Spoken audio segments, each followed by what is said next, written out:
A Russian radio station has been buzzing non-stop since 1982. No one knows why. Last December, it suddenly started speaking. Somewhere, right now, as you listen to my voice, a signal is being broadcast across the shortwave radio spectrum. It has been broadcasting without interruption for over 43 years. A flat, monotone buzz, repeating roughly 25 times per minute, every hour, every day, without pause, without explanation, and without any official acknowledgement from the Russian government that it even exists. Thousands of amateur radio operators around the world have tuned into this signal. They've recorded it. They've analyzed it. They've argued about it in online forums for decades. And in all that time, through the collapse of the Soviet Union, through wars, through political upheaval, through the birth and death of entire technologies, the buzz has never stopped. Until December of 2024. When it started talking. I need you to understand something before we go any further. This is not a creepypasta. This is not an analog horror series. This is not fiction. The station I'm about to describe to you is real. Its signal is verifiable. You can, if you have the right equipment, tune into 4,625 kHz right now and hear it for yourself. And what you'll hear, what has been confirmed by multiple independent listeners across Europe and North America in the last several weeks, is something that has not happened in years. New voice transmissions. New coded messages. And a signal source that appears to have moved. Let me take you back to where this began. The year is 1982. The Cold War is grinding through one of its most dangerous chapters. Ronald Reagan is in the White House. Yuri Andropov is about to assume power in the Kremlin. NATO has just conducted Able Archer 83, a military exercise so realistic that Soviet intelligence genuinely believed it was a prelude to a nuclear first strike.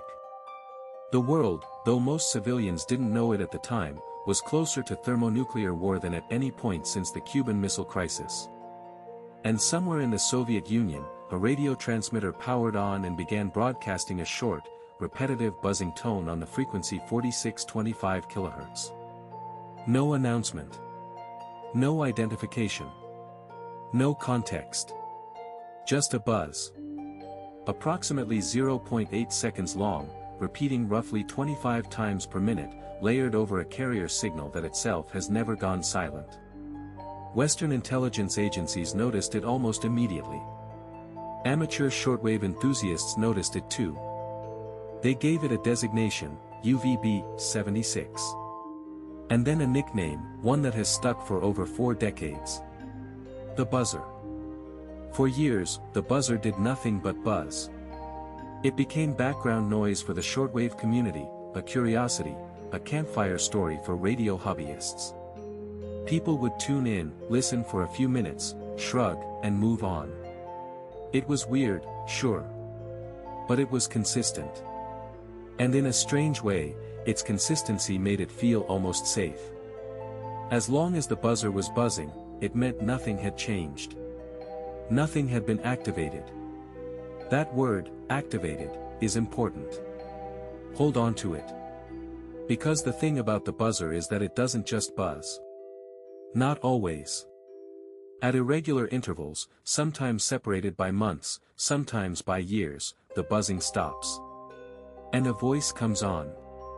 Always in Russian. Always reading what appears to be a coded message. A string of numbers, phonetic alphabet characters, and words that, to any non-Russian speaker, sound like fragments of a language being used for a purpose it was never designed for. These voice messages are rare. They're brief. And they are, without exception, deeply unsettling. Not because of what they say, no one outside of whatever organization is operating this station knows what they say, but because of what they represent. Each voice message is a reminder that the buzzer is not an accident. It's not a malfunction. It's not a forgotten transmitter left running in an abandoned building. Someone is listening. Someone is maintaining it. And someone, when the moment calls for it, steps up to a microphone and speaks. Now let me tell you about the 5 things that nobody has been able to explain about the buzzer. 5 details that, taken individually, are strange. Taken together, they form a pattern that points towards something that no government has ever been willing to confirm. The first unexplained detail: the signal has never stopped. Not once in 43 years. Think about what that means from a purely technical standpoint. Transmitters break down. Power grids fail. Buildings flood, burn, decay. The Soviet Union itself ceased to exist during the buzzer's operational lifetime. And yet the signal continued without interruption through the transition to the Russian Federation, through economic collapse, through infrastructure failures that crippled the rest of the country. Someone, or some system, has maintained continuous power and operational capacity for this station through every crisis that has befallen Russia in the modern era. That requires resources. It requires priority. It requires someone, somewhere in the chain of command, deciding that this signal cannot be allowed to go dark, no matter what. The second unexplained detail: the background sounds. On multiple occasions, listeners have reported hearing sounds behind the buzz. Sounds that should not be there if the station were fully automated. Conversations in Russian, muffled and indistinct.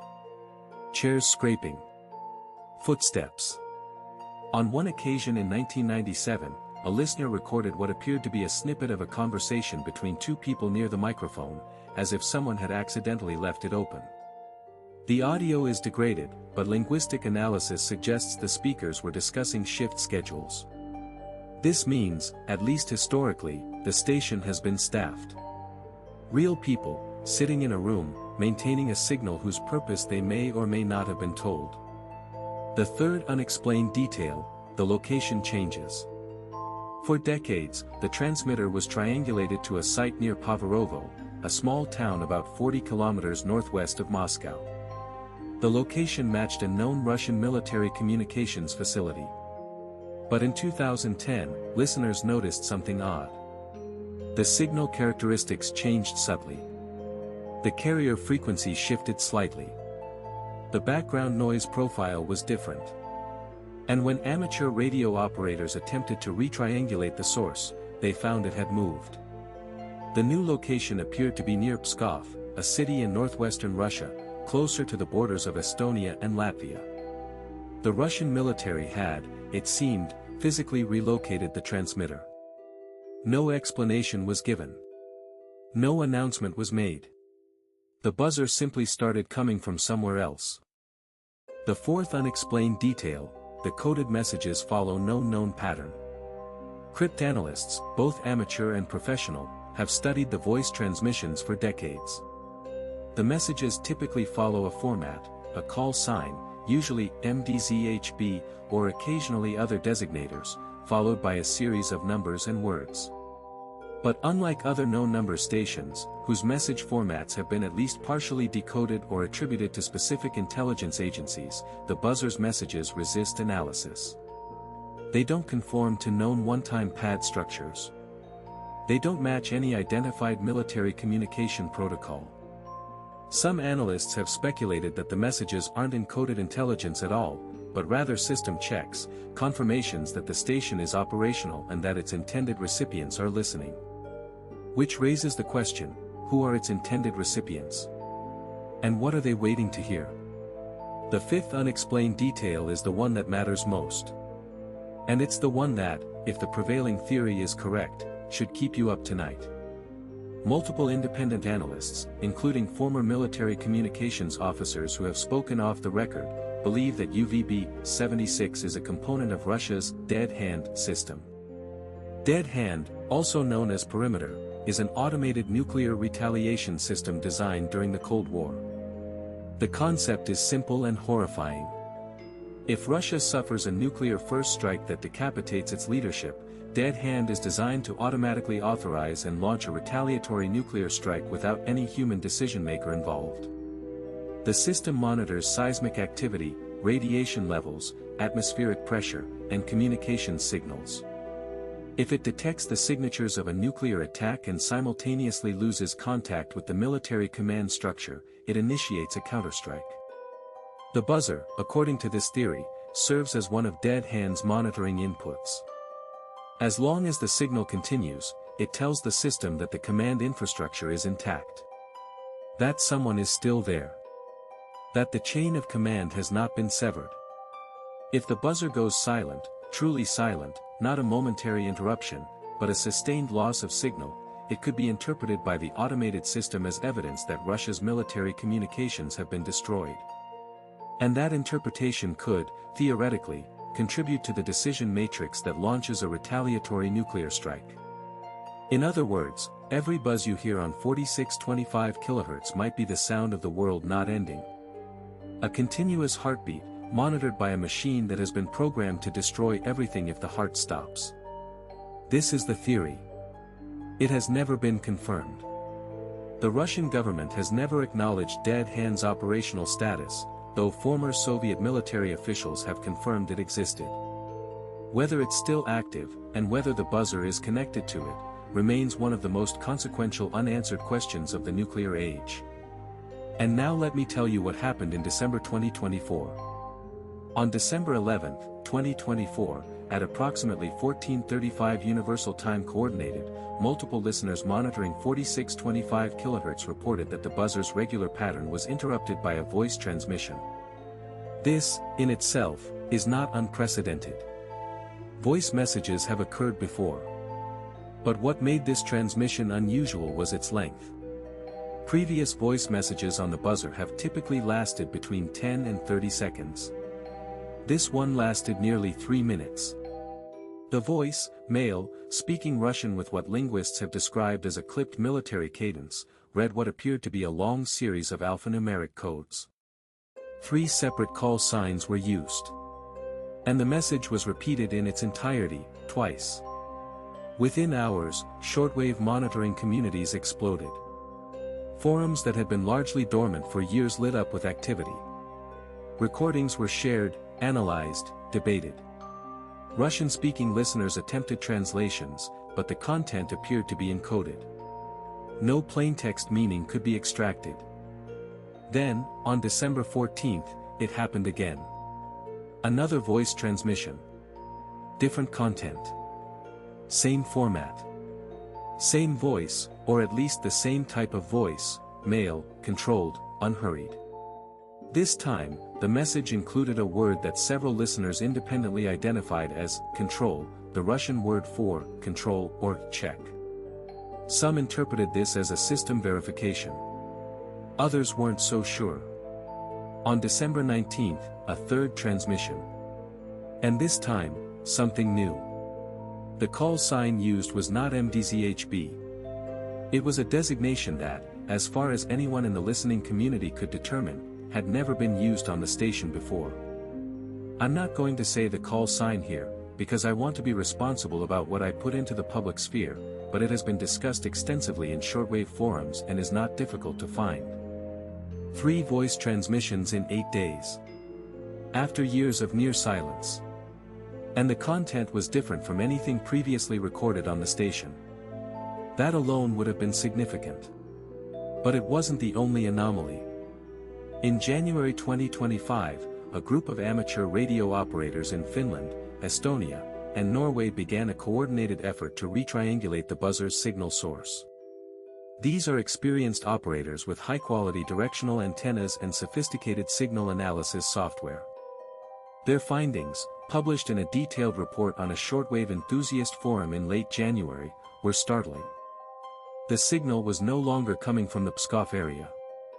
Based on multiple independent bearings, the group concluded that the transmitter had been relocated again. The new estimated position placed it in the Leningrad Oblast, northwest of St. Petersburg, in a region uncomfortably close to the Finnish border. The specific area they identified is heavily forested, sparsely populated, and, critically, adjacent to a zone where NATO and open-source intelligence analysts had already noted increased Russian military activity throughout the second half of 2024. Satellite imagery of the region, available through commercial services, shows what appears to be new construction at a site consistent with a military communications facility. New access roads. Cleared land. Structures that weren't there in imagery from 2023. I need to be careful here. I want to be clear about what is verified fact, what is informed speculation, and what is unknown. The triangulation data from the Finnish and Norwegian operators is credible but not definitive. Radio signals, especially on shortwave frequencies, can bounce off the ionosphere in ways that complicate direction finding. The satellite imagery is suggestive but open to interpretation. And the connection between the buzzer's apparent relocation and regional military activity is correlative, not causal. We don't know that these things are related. But the pattern is difficult to ignore. Let me lay out the timeline as clearly as I can. In mid-2024, open-source intelligence analysts noted increased Russian military logistics activity in the Leningrad Oblast, including movement of communications equipment and personnel associated with strategic signal units. In October 2024, Finland, which joined NATO in 2023, announced increased border surveillance activities along its eastern frontier, citing unspecified security concerns. In November 2024, the signal characteristics of the buzzer shifted subtly again, with listeners reporting changes in the modulation pattern that suggested a new transmitter or a new antenna configuration. In December 2024, the unprecedented cluster of voice transmissions began. And in January 2025, triangulation efforts placed the signal source in a new location, closer to the Finnish border than ever before. Correlation is not causation. I will say that again. But I will also say this: the buzzer has been operating for 43 years. In that time, it has been relocated at least once before, in 2010, and that relocation coincided with a period of Russian military modernization. The current relocation, if confirmed, coincides with the most significant period of NATO-Russia tension since the Cold War. And the voice transmissions, which represent a dramatic departure from the station's baseline behavior, began during a period of heightened military alertness across Europe. Something has changed. The question is what? Let me walk you through the theories, because there are several, and they range from the mundane to the terrifying. Theory 1: Routine maintenance and modernization. This is the most prosaic explanation. Russia's military communications infrastructure is aging. It would make sense to periodically upgrade transmitters, relocate facilities to more secure positions, and test systems with live transmissions. The December voice messages could simply be system checks following an equipment upgrade. The relocation could reflect normal strategic planning, moving a critical asset to a more defensible or technically advantageous location. Under this theory, there's nothing to see here. Move along. Theory 2: the transmissions are intelligence communications. Number stations, broadly, are believed to be used by intelligence agencies to communicate with operatives in the field. The agent tunes into the frequency at an appointed time, copies down the coded message, and decrypts it using a one-time pad. This method is virtually unbreakable and leaves no electronic trail. If the buzzer is being used for this purpose, the December transmissions could reflect increased intelligence activity related to the war in Ukraine or broader geopolitical tensions. The relocation could be intended to make the signal more accessible to operatives in Northern Europe or Scandinavia. Theory 3: dead hand activation testing. This is the one that keeps people awake. If the buzzer is indeed a component of Russia's automated nuclear deterrence system, the recent activity could represent a system test. Not an activation, to be clear, but a test. A verification that all components are functioning, that the signal chain is intact, that the automated systems are reading the inputs correctly. Russia has conducted dead hand tests before, though they've never publicly acknowledged them. The timing, during a period of extreme geopolitical tension, would be consistent with standard nuclear deterrence doctrine. You test your systems when the threat environment is elevated, to make sure they'll work if you need them. Theory 4 is the one I haven't seen discussed much, and it's the one that I find the most unsettling. Not because it's the most dramatic, but because it's the most plausible in a way that defies comfortable explanation. What if the relocation and the transmissions aren't a test? What if they're a message? Consider the logic of nuclear deterrence. The entire system works only if your adversary believes you have the capability and the will to retaliate. Deterrence is, fundamentally, a psychological operation. You don't need to actually launch a nuclear weapon to achieve deterrence. You need your enemy to believe that you will. And one of the most effective ways to reinforce that belief is to let them see you preparing. Moving the buzzer closer to the Finnish border, closer to NATO, and simultaneously increasing the frequency and complexity of its transmissions could be a deliberate signal. Not to operatives in the field, but to the intelligence agencies of Western nations, who Russia knows are monitoring the frequency. It could be a way of saying, we're here, we're watching, and the system is active. Don't test us. Under this theory, the buzzer's December transmissions weren't meant to be decoded. They were meant to be heard. The medium is the message. The very act of transmitting, of breaking years of relative silence with a flurry of coded activity from a new location near a NATO border, is itself the communication. And the audience isn't a spy in a safe house. It's the National Security Agency, GCHQ, NATO Signals Intelligence, and every Western defense establishment that monitors Russian military communications. It's a flex. A reminder. A whisper that carries the weight of megatons. There's a concept in nuclear strategy called escalate to de-escalate. The idea is that by demonstrating your willingness to climb the escalation ladder, you actually discourage your adversary from pushing further. You show them the abyss. You let them peer over the edge. And then you both step back. The buzzer's recent activity could be a component of this strategy, a small, deniable gesture that nonetheless communicates an unmistakable message. And here's what makes this so psychologically effective: the ambiguity. Nobody outside of the Russian military command structure knows what the buzzer is for. Is it dead hand? Is it intelligence? Is it just a frequency marker? The uncertainty is the weapon. Because as long as we don't know, we have to assume the worst. And assuming the worst means treating the signal with the gravity that nuclear deterrence demands. This is, I think, a form of horror that doesn't get discussed enough. Not the horror of the unknown in a supernatural sense, but the horror of the unknown in a geopolitical sense. The horror of knowing that somewhere in the forests of northwest Russia, a transmitter is sending a signal whose meaning you cannot determine, whose purpose you cannot verify, and whose implications could range from utterly trivial to existentially catastrophic. And you have no way to tell which one it is. You can only listen. And wonder. Let me tell you about the people who listen. There is a community of shortwave enthusiasts who have been monitoring the buzzer for years, some of them for decades. I've spoken with several of them in the course of researching this video, and what strikes me is the language they use. They don't talk about it like a hobby.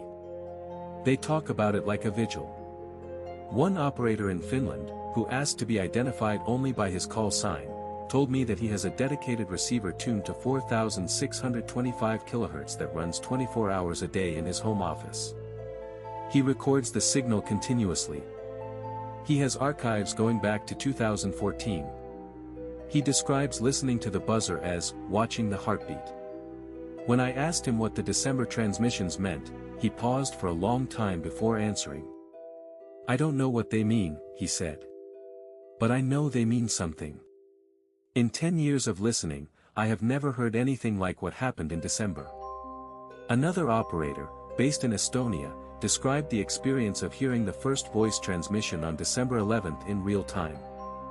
I was monitoring the frequency passively, he told me.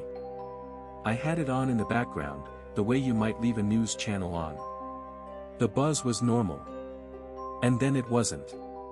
The voice came on so suddenly, so clearly, that I actually stood up from my chair. I thought I was hearing things. I thought maybe I had accidentally tuned to a different frequency.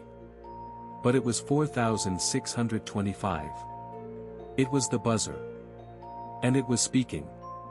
3 separate listeners I contacted described the same physical response to hearing the December transmissions: a sudden, involuntary chill. A tightening in the chest. Not because the voice said anything overtly threatening, but because after years of monotonous buzzing, any change felt like an alarm. This is the psychological dimension of number stations that I think gets lost in the technical analysis. These signals exist at the intersection of the known and the unknown, the mundane and the apocalyptic. They're real. You can hear them. You can record them. You can analyze their waveforms and measure their signal strength. But you cannot know what they mean. And that gap between what you can perceive and what you can understand is where dread lives. I want to zoom out for a moment and put the buzzer in context, because it's not the only number station still operating in 2025. Far from it. The Lincolnshire Poacher, a station that broadcast a snippet of an English folk song followed by groups of 5-digit numbers, operated from somewhere in the Middle East, likely Cyprus, and was widely attributed to the British Secret Intelligence Service. It went off the air in 2008. The CONET project, a landmark compilation of number station recordings, documented dozens of stations operating in the late 20th century, broadcasting in languages from Spanish to German to Korean to Czech. Many of those stations are now silent. But not all of them. The Swedish Rhapsody, a deeply unsettling station that used a music box version of a Swedish folk tune followed by a child's voice reading numbers in German, is believed to have been operated by the Polish intelligence service. It went silent in the late 1990s.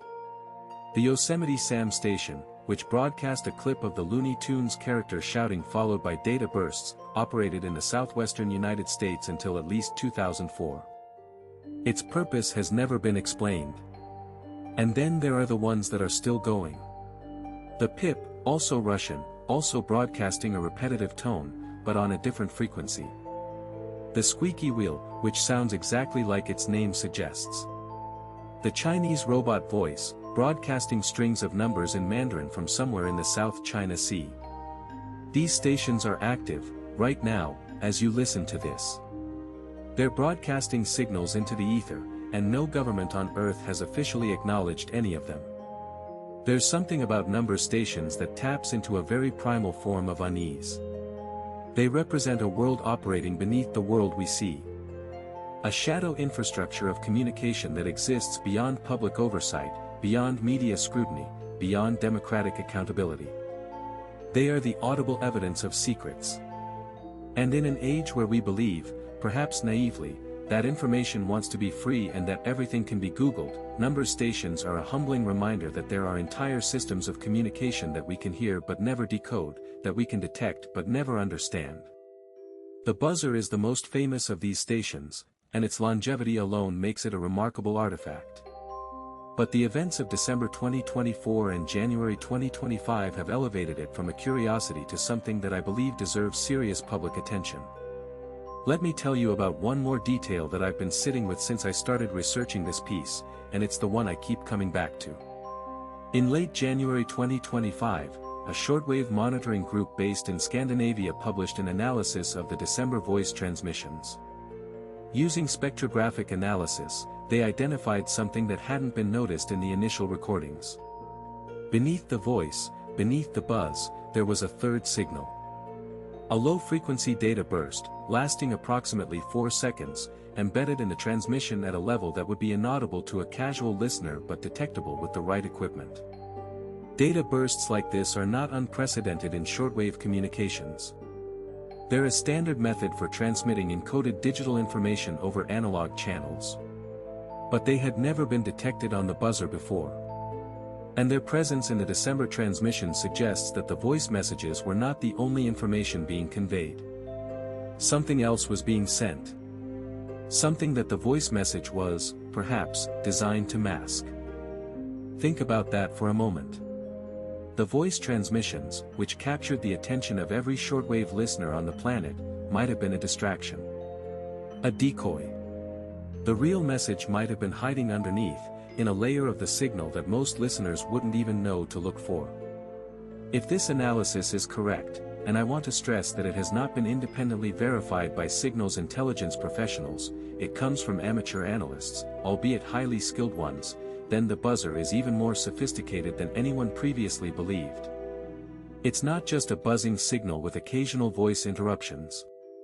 It's a multi-layered communications platform capable of transmitting different types of information simultaneously. And whoever is operating it is counting on the fact that most people will listen to the surface and miss what's underneath. This is where I start to feel the full weight of what we're dealing with. Because if the buzzer is a multi-channel communications system that has just been relocated to a strategically significant position near a NATO border and has begun transmitting with unprecedented frequency and complexity, then we're not looking at a Cold War relic. We're looking at an active, evolving component of Russia's current military communications infrastructure. And whatever it's doing, whatever messages it's sending, whatever automated systems it's feeding, it's doing it right now.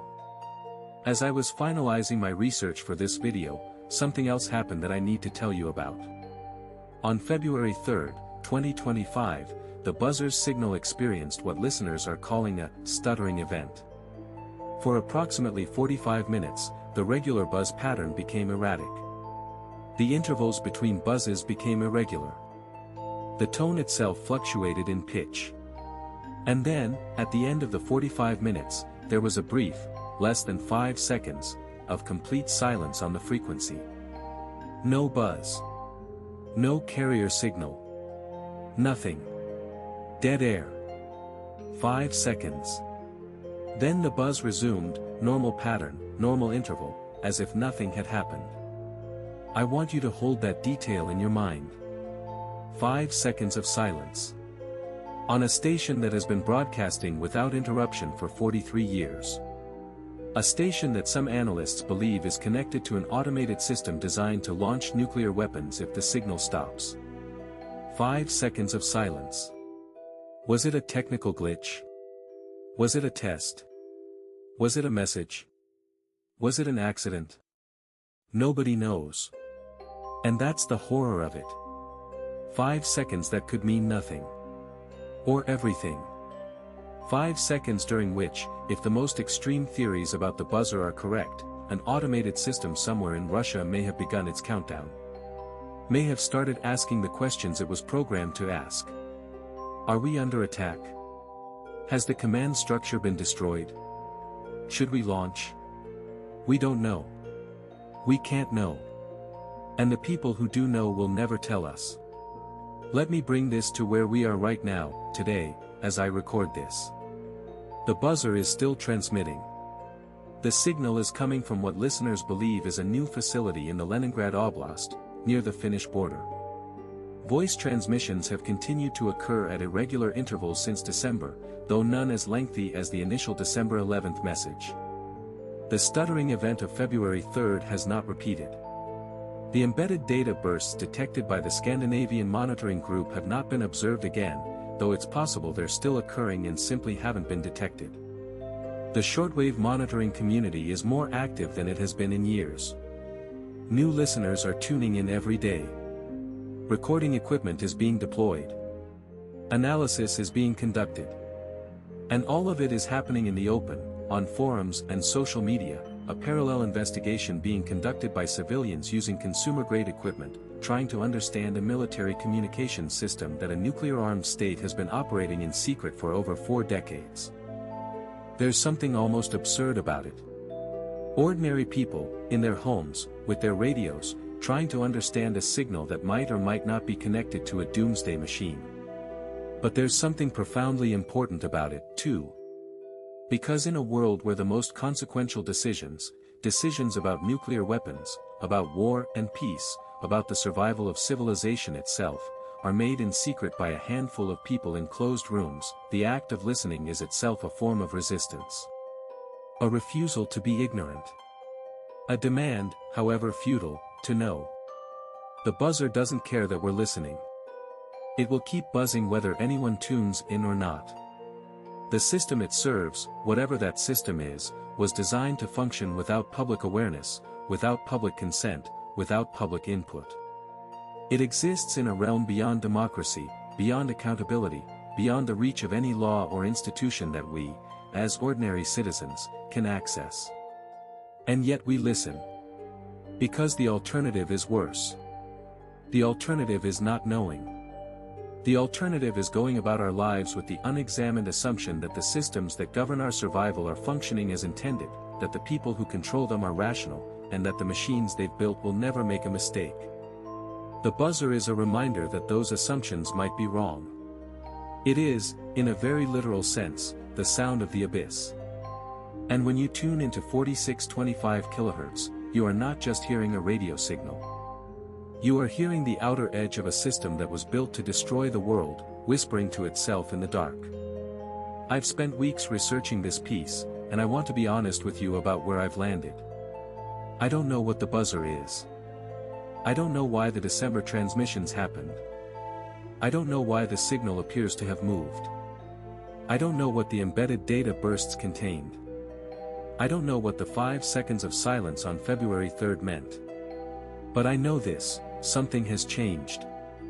After years of relative dormancy, the buzzer is active in ways that it hasn't been before. And that activity is happening against the backdrop of a geopolitical environment that is more volatile than anything we've seen since the station first powered on in 1982. That should concern us. Not in a panic-inducing, apocalyptic way, but in a sober, clear-eyed way. The systems that underpin nuclear deterrence are aging. The doctrines that govern their use are products of a different era. And the signals that monitor them, that keep the machines sleeping, that tell the algorithms that the world is still intact, are being altered, right now, by people whose intentions we cannot know. The buzzer is 43 years old. It has outlasted the government that created it. It has outlasted the geopolitical order that gave it purpose. And it is still there, still buzzing, still sending its inscrutable signal into the atmosphere, bouncing off the ionosphere, reaching receivers on every continent, reminding anyone who listens that the world we live in is built on a foundation of secrets, and some of those secrets have the power to end everything.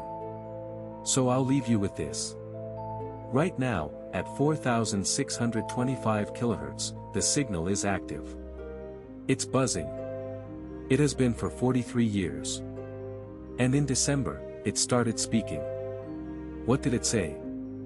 Who was it talking to? And what happens if, one day, the buzzing finally stops? What do you think the buzzer really is? And what do you think those December transmissions meant? Leave your theory below. I want to hear them. Because right now, all we have are theories. And the sound of a signal that refuses to explain itself.